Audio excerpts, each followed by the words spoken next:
Everybody's heard about the prank call where Scott Walker got punked by somebody posing as David Koch. But then you have to ask yourself, who's David Koch? Well, David Koch is Fred Koch's son. Fred's dead now, but Fred started the company years ago in the 20s, and he ran into some problems with the United States government.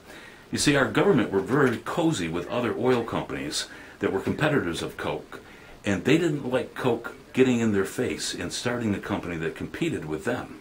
He developed a very unique fracking process that allowed him to make gasoline in that for a little less money than what they would have. And he would have been a threat. So they had the government shut him down with environmental regulations and fines and things. And Fred Koch was forced to move his company to the Soviet Union. It's in the Soviet Union under Joseph Stalin that Fred Koch learned to hate communism. I mean, hate it. He saw what that was all about, and when he came back here, he started again. But he decided that he was going to do things differently. He wasn't going to let the government shut him down like what they had before. And he had an axe to grind. And the boys were there listening and watching their father and picked up every trick that he had. Fred figured, why fight the government when you can simply buy them? And that's what Fred did. He's bought the Republican Party. He owns the Republican Party, lock, stock, and barrel.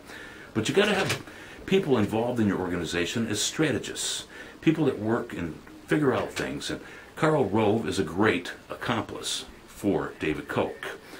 He has different organizations that raise money for Republicans in the last election. But then it takes somebody that's brilliant, absolutely brilliant, a brilliant lawyer, as Eddie O'Hare was for Al Capone back in Al Capone's day in Chicago.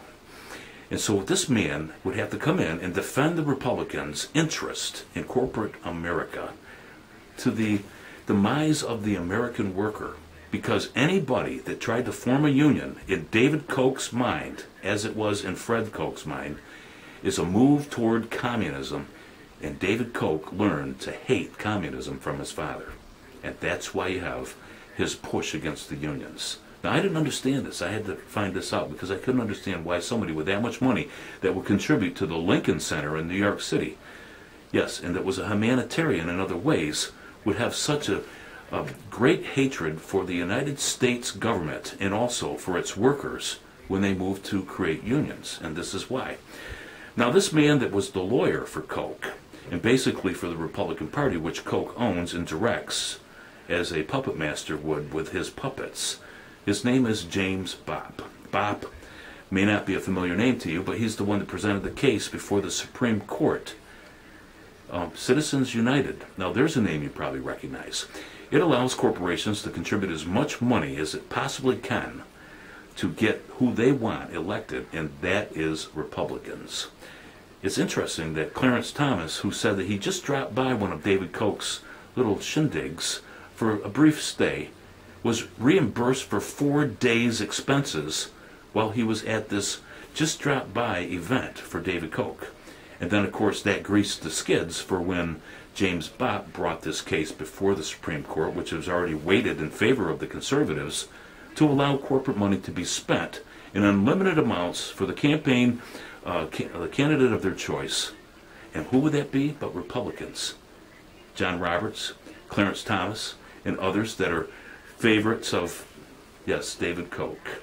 David Koch and James Bopp brought the case before them. It seems like a conflict of interest, but apparently nobody's picked up on this yet and nobody's investigating it, or maybe there is somebody, but we don't know the outcome of that yet.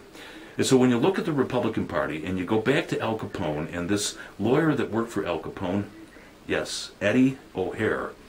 Eddie had a son, Butch, who went into the military, became a famous Navy pilot, got the Congressional Medal of Honor, and then the O'Hare International Airport was named after him.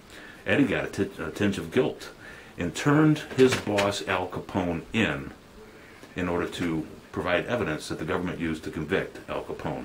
We could only hope that James Bopp got a touch of conscience and would turn in the Republican Party for all of the things that they've asked him to do and all of the problems that he's been able to get them out of. Bopp and Karl Rove, yes, part of the David Koch organization that controls America through Koch's money. In the Republican Party, they're just bought and paid for. Of course, they have many people out there that believe in the things that they say that they represent, like lower taxes. Well, they never say lower taxes for who. It's usually the rich people. And they say, you want freedom. And people join in on that, and they say, yes, we want freedom. But they mean freedom from regulations for their corporations.